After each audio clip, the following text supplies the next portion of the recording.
Do you ever find yourself in a selling situation where it seemed like everything was on track and then for one reason or another, it just didn't hold together? Well, I have come up with a list of the top quick sales tips to help you close those deals. So in this video, I'm going to show you 21 must-know quick sales tips to close those deals. Check it out. Now, because this list is so big with 21 quick tips, I've broken it up into 5 categories. So the first category is mindsets. And so tip number 1, you offer real value. We need to know that we are bringing real value to our prospects. We are not sucking value from them. We are not some supplicant. We bring real value. Know that deeply, and if you can't get there, then you need to sell something else. Number 2, you are a peer.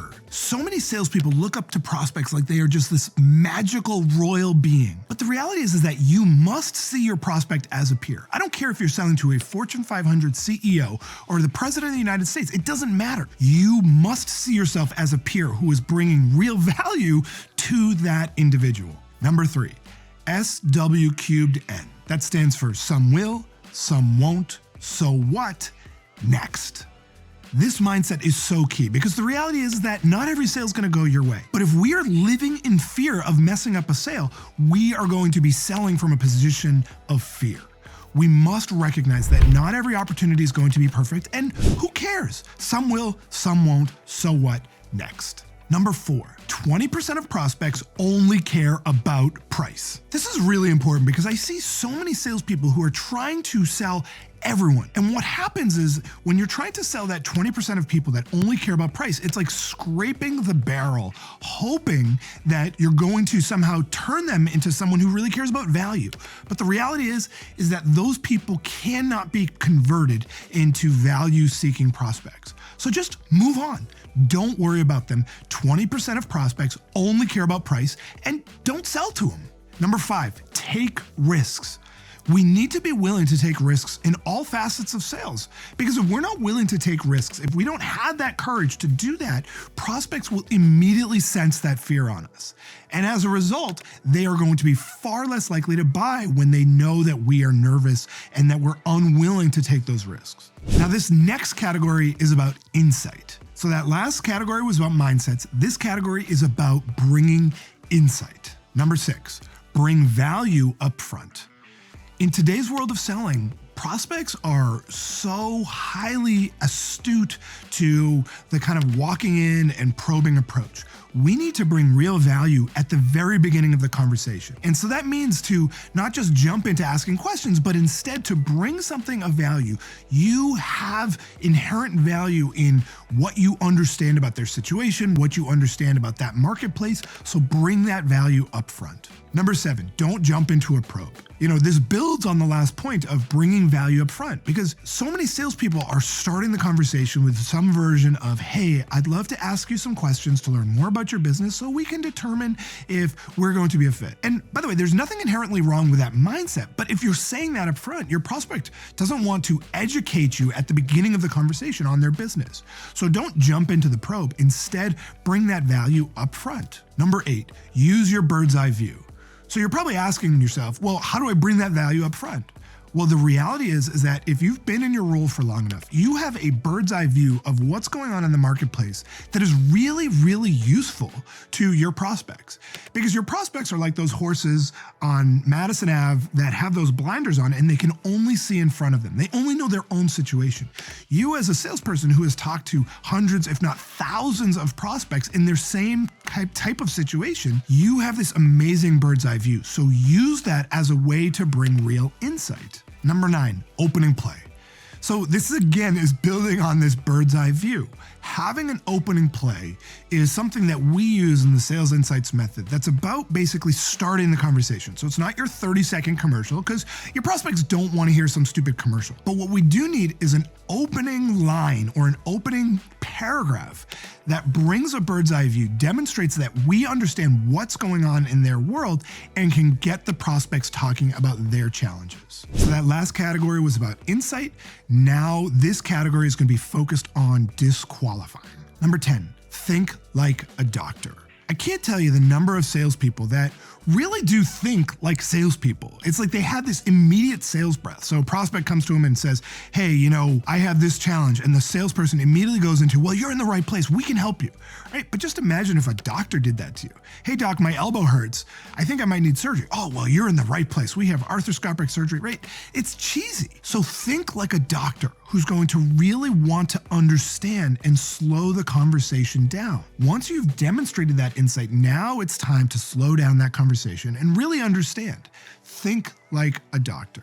Number 11, no is a good thing. This is something that I will say until my dying breath in sales. And yet most salespeople will never fully integrate this into their selling because so many salespeople are just afraid of hearing a no.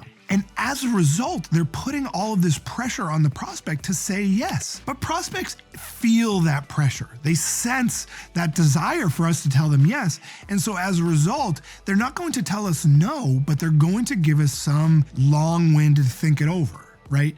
And think it overs are really the worst thing that we can get in sales. So no is a good thing. Yes is a good thing, of course, but no is also a very good thing. It's those middle of the road think it overs that we want to avoid. Number 12, understand them. One thing that I've been saying a lot to people in my community is we want to understand our prospects better than their spouse.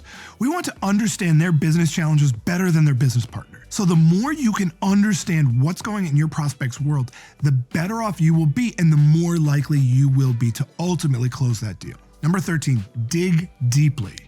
Most salespeople, even when they're asking questions of prospects, don't dig deep enough. It's like they just stick to the real surface level stuff. Like they're just checking a box. Okay, I asked this question, I asked that question.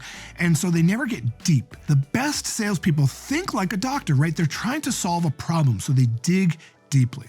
Number 14, the more they talk, the more they buy. The data shows that when a prospect is speaking more, they're far more inclined to buy. So the more we can get them talking by digging deeply, by thinking like a doctor, by really wanting to solve their problems, the more they're going to share with us insight that's going to allow us to ultimately show that we can solve their problems. So that last category was about disqualifying prospects. This category is about solving our prospects' challenges. Number 15, solve, don't pitch. This is really one of the key tenets in the Sales Insights method because most salespeople are still just waiting for that moment to pitch. They're waiting for that moment to just give this amazing PowerPoint presentation. But the reality is that your prospects don't care about your pitch. They don't care about your offering. They don't care about the features that you have. They don't care about your stupid benefits either. What they want to know is, can this person solve the challenges that I am facing or the challenges that I expect to face? Those are the only things your prospects care about. So demonstrate that you can solve instead of worrying about having some super charismatic and super persuasive pitch. Number 16, only present to challenges. Have you ever been in a selling situation where things were going well and then it was like you wanted to present that one last feature that you had or that one last thing, and then the prospect's like, well, actually, we don't really need that. And now suddenly the sale goes off track and maybe they don't buy or you have to recover. We only want to present to the challenges that the prospect has mentioned. If your offering has some kind of a solution or some feature that is pretty irrelevant to your prospect, just leave it out. You don't have to share it, right? They can read about it in your marketing or in something else, but focus only on the challenges that your prospect has shared with you. Don't share any other features or solutions, only the things that really solve your prospect's challenges.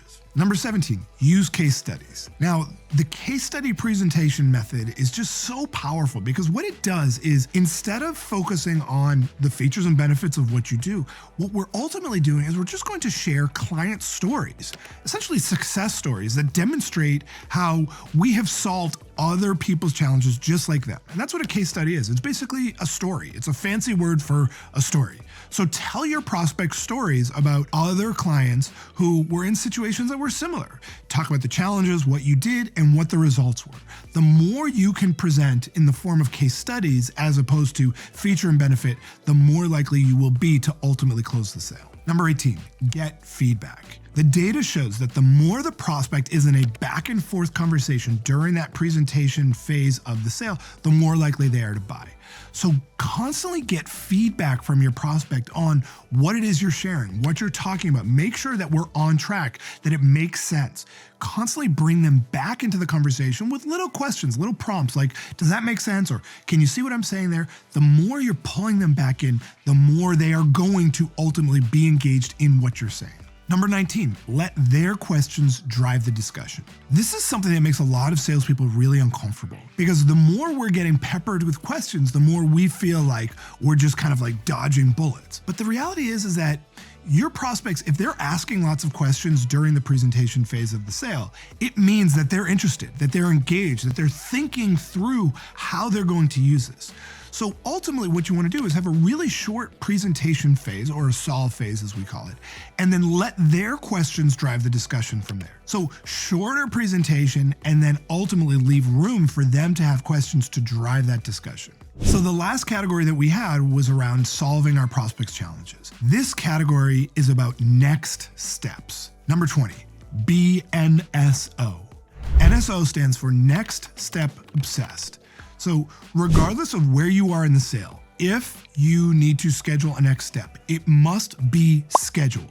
It must be in the calendar, and there must be a calendar invite that goes out, and we ultimately are locking in every phase of the sale with clear next steps. If we're just in the world of following up on a prospect, or hey, let me check in on you next week, or they say, let me get back to you, and you say, okay, great. If you're doing anything like that, you have lost control of the sale. You must be NSO, which is Next Step Obsessed. Number 21, focus on next steps, not a close. So this whole training is about closing deals, but the reality is that our goal is not to close the deal right now. Instead, it's about holding the sale together with clear next steps. If we have next steps in place, the sale is on track. If we don't, we have lost the sale. So focus on next steps, not some hardcore close. So there are 21 must-know quick sales tips to close those deals. And if you enjoyed this video, then I have an amazing free training on the step-by-step formula to closing more deals. Just click right here to get registered instantly. Seriously, just click right here. This is an in-depth training that will help you close more deals at higher prices, all while generating more meetings. Also, if you got some value, please like this video below on YouTube and be sure to subscribe to my channel by clicking my face, which should be right about here, to get access to a new video just like this one each week.